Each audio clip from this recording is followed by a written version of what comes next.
Anyhow, so I'm talking about how so many Russians are fleeing the mobilization that was announced on the 21st of September.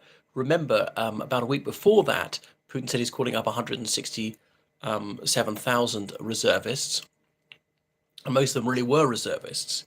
A reservist is supposed to be someone who's completed his 1 year compulsory military service and is still under the age of 36.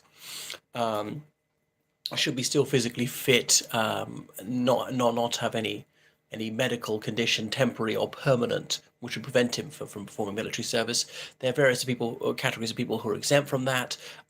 The fathers of disabled children, fathers of more than two children, Orthodox priests. They're not clergy of other denominations, policemen, officers of the SVR, the FSB, and I can't think of certain civil servants. They're talking about some IT specialists or indeed some financiers. Yeah, so the rich get away with it. And life in the Russian army was traditionally horrific, abysmally paid, and just brutal. I know all armies have to be tough, but there was a Diedovshchina, which was the severe bullying, severely beating up the new recruits. That this has actually ameliorated a lot in the last few years. But in the 90s, there'll be dozens of them who'll be killed by their own army each year, dozens of them will be driven to suicide each year. So you really didn't want to be in it. You might not be fed, and so on. And the officer's word was law. You had no rights. Armies, yes, you have to obey orders, but you still have rights. No rights in the Russian army, no rights in Russia, full stop, really. But anyway, so a lot of people are fleeing to the other former Soviet countries they could go to without a visa. Armenia, Kazakhstan, Kyrgyzstan, Tajikistan, Uzbekistan, and have I forgotten?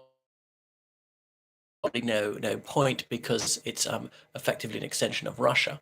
So one-way air tickets to Yerevan from Moscow now are over $2,000. Some people have paid over $5,000 for them. So there are more than 20 flights a day from various Russian cities to Yerevan, and obviously Yerevan's not the only airport in Armenia, but by far the busiest. So anyway, they're actually quite welcome in Armenia. Armenia is the most pro-Russian country in the world, apart from Belarus, because Armenia desperately needs Russian support to survive, because they've got their hostile neighbor to their east, Azerbaijan, which is triple their population and about 10 times their wealth. And they've got the other hostile neighbor to their west, Turkey, which is about 30 times the population of Armenia. So the only way they can hang on is by Russia giving them financial support and selling them weapons quite cheaply. So Armenia, perforce, is in the Collective Security Treaty Organization. That's a Russian-led military alliance. It's Russia's risible answer to NATO. The CSTO's many members are Armenia, Belarus, Russia, Kazakhstan, Tajikistan, and Kyrgyzstan.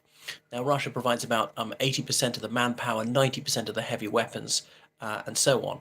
So anyway, the combined population of all the CSTO countries is about 200 million. Think about the combined population of NATO is about 700 million. And you look at the manpower, the equipment, and the economic clout of NATO, and it's just miles ahead of Russia. Anyway, but Armenia is a alluring destination for Russians. The Russian language is universally understood in Armenia, even though it doesn't have constitutional status. It's a compulsory subject there. Even if people can't all speak it fluently, they can certainly comprehend it, and many of them can speak it fluently, particularly the older generation, because there are over 1 million Russians with Armenian ancestry, but often they're only half Armenian, a quarter Armenian, and so on. So Armenia needs people, because the population of 3 million is falling, and they need money, and the Russians are bringing both, obviously. So, but only affluent people can afford to come there. Some people have gone overland via Georgia, but there's a tailback of 20 kilometers long entering the Georgian frontier. Bitterly ironic, considering that Russia's illegally occupying 20% of Georgia, has done since the early 90s, North Ossetia, Abkhazia, and so on. Should those regions be independent? Russia recognized them as sovereign states? Okay, that's arguable. Submit it to the United Nations, and if you can't get your way, you've got to accept it. Now, I will admit that there is some merit to Russia's argument, a two-quoque argument.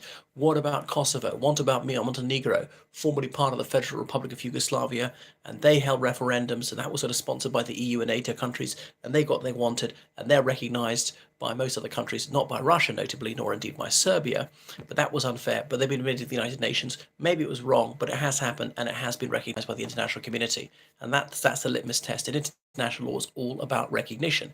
You might say it's unfair. Maybe you're right, but that is the law as it stands. Anyway, so Russian immigrants are obviously a boon to the hotel business, and landlords are able to rent out apartments at much higher rent than usual.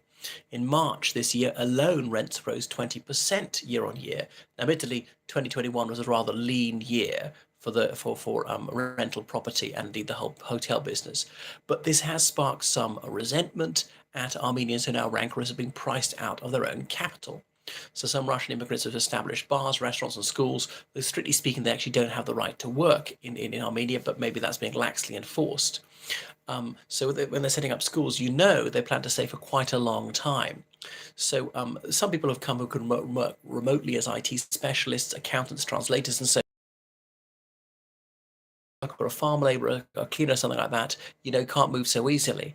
It'd be difficult to find work in Armenia. You'd be abysmally paid if you did. So Armenia is much poorer than Russia, therefore the cost of living is lower. Georgia is also poorer, but not quite so far behind. There's been an influx of Russians into Georgia as well. So most of the men coming are 18 to 35. Some have brought their wives and children, and their men over 35 have also arrived because some over 35s have been drafted despite this being above military age.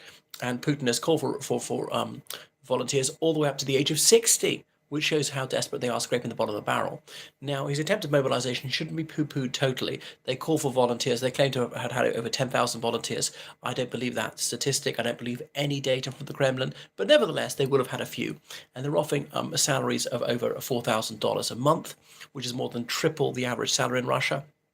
But of course, I wouldn't trust Putin as far as I could punch him, because he won't pay what he says he's going to pay. He's still going to pay something. It's still going to be a bit over the average. And sometimes there's a golden hello for signing on. But one thing he can guarantee, he's always going to break his promises.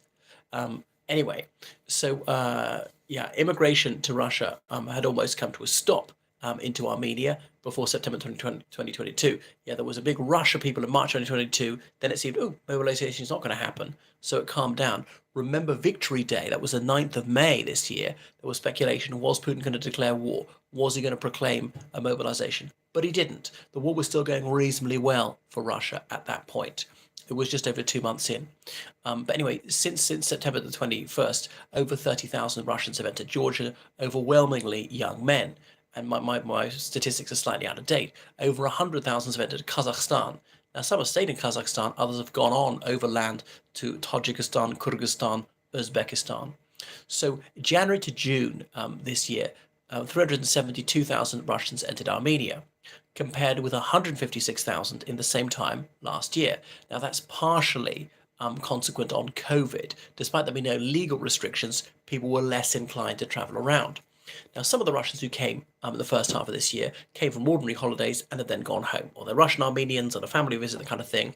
So not all of it's attributable to the war, but nevertheless, it's more than double last year's figure. There definitely were many immigrants amongst the arrivals.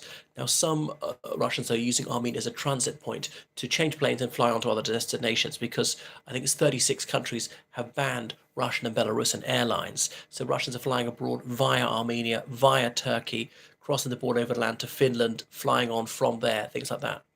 So most Russians in Armenia are going to Gyurmy, some are going to Yerevan, the capital city, mostly Yerevan. There are also Ukrainian refugees in Armenia. Might make things a bit awkward. They obviously can't go directly. I have had some Ukrainian refugees even going through Russia, being allowed in, being interrogated, allowed in, and driving all the way to Georgia. Even some Belarusians have moved to Georgia because they're worried that Belarus will be pressured to fight this war as well.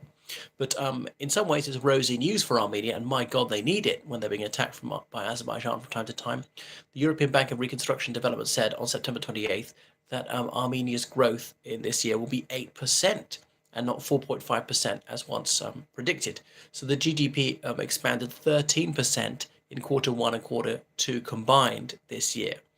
But in some ways in Armenia has suffered from this war because they're not getting the remittances they were, because their economy is so closely bonded to that of Russia. A lot of Armenian guest workers in Russia. But the mobilization is stalling. Has one of the largest armies. How could he keep struggling at Ukraine? That's a good point. Well, Russia's obviously got the largest landmass in the world, which is both a strength and a weakness. So they've got other borders to guard, and they value quantity over quality. They're obviously poorly officered, poorly equipped. Their equipment is a generation behind that of NATO equipment, and there's just not that much of a will to fight. Yeah, their doctrine is behind. They're all very slow. They're too centralized. It's too control freak. They can't use any initiative. Quite minor decisions to be referred all the way up to the chain of command. Takes hours to receive it, and the person quite up the high chain of command, he's got too much to deal with, too many calls coming in. There's a bit of a Chinese whispers effect. Get the message, pass the order down, and it's too slow, which is why it's so important to surprise them, even though they can see what's happening, request permission to advance, withdraw, whatever, reinforcements, and it just takes too long to react. So we know, speed is really important. We often know that's what is. Things are time critical, as they say. I'm not a military person at all, never have been. But see how poorly mobilization is progressing. Today, the 3rd of October, the governor of Khabarovsk in Russia's Far East said that 50% of those call for mobilization have been sent home because they're wrongly drafted. They were ineligible. So Khabarovsk is not a wealthy region at all. And of course, the draft disproportionately falls upon the less affluent, those from the remote regions, and from ethnic minorities. And of course, the ethnic minorities mostly live in the isolated regions of Russia. So Russia hasn't had a wartime draft since 1945, and they've allowed the system to atrophy. And Putin's been lacerated by that chap, Voisoinsky or something. This former Air Force officer said that he allowed the system to fall apart instead of keeping it ready, able to use quickly when needed. Anyway, it was assumed they wouldn't need that. They were slimming down to a more professional, highly trained army, like most Western armies. So Putin, he's blamed regional governments for mistakes in drafting, and two senior draft officers have been sacked for maladministration. So yeah, some ineligible men have been drafted, and even Putin's personal spokesman, Dmitry Peskov, has acknowledged that in public. But it's unclear who's exempt. Are bankers exempt or not? Silly question. What's exactly the definition of a banker? So people with schizophrenia, those who are the fathers of disabled children, are supposed to be given an exception, dispensation from the draft, but some of them were called up in Khabarovsk anyway. There appears to be a rush to fill quotas, and so officers are just pulling in people whom they shouldn't pull in. And very often in Russia, of course, those with means can bribe their way out of it, bribe doctors to misdiagnose them as being permanently unfit for medical service, even if this man is the picture of health.